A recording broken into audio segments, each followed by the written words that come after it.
Good morning. This is your Associate Pastor Rob. This morning, from the Disciplines book, we read from 1 Corinthians chapter 15. Now I would remind you, brothers and sisters, of the good news that I proclaimed to you, which you turn and receive, in which you have stand, through which you are now being saved, if you hold firmly to the message that I proclaimed to you, unless you've come to believe in vain.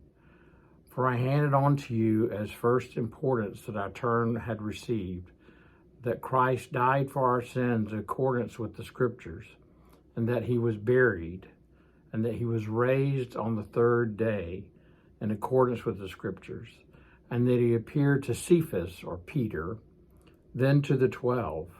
Then he appeared to more than 500 brothers and sisters at one time, most of whom are still alive, though some have died.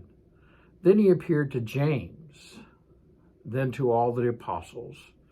Last of all, as to one untimely born, he appeared also to me. For I am the least of the apostles, unfit to be called an apostle, because I persecuted the church of God. But by the grace of God, I am who I am, and his grace toward me has not been in vain. On the contrary, I worked harder than any of them, though it was not I, but the grace of God that is with me. Whether then it was I or they, so we proclaim, and so you have come to believe.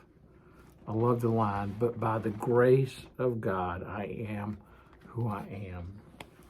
The focus of what Paul was trying to tell the church in Corinth was about Jesus died and death and resurrection, and the resurrection is what he was trying to proclaim to them, that and how he saw, and Paul pointed to things we don't really know how that interaction went, the resurrection.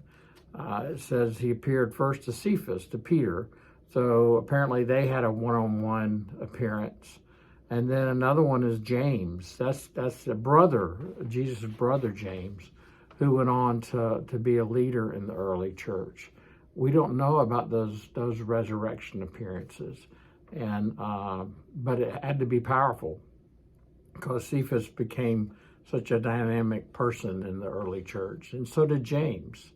And but I am who I am by the grace of God. Sometimes we stumble. Sometimes we sin, and we need God's grace even more.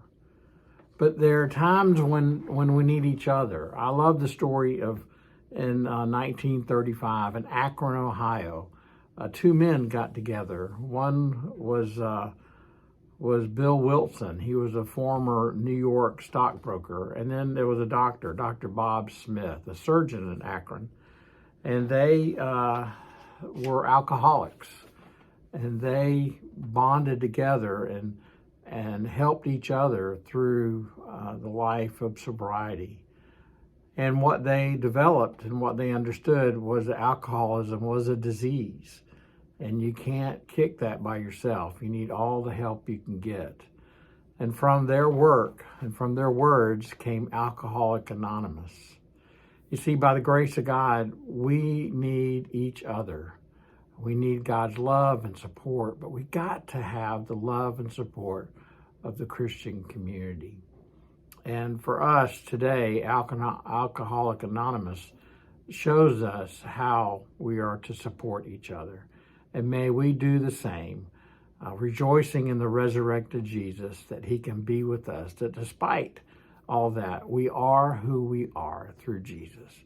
Have a great day. Bye-bye.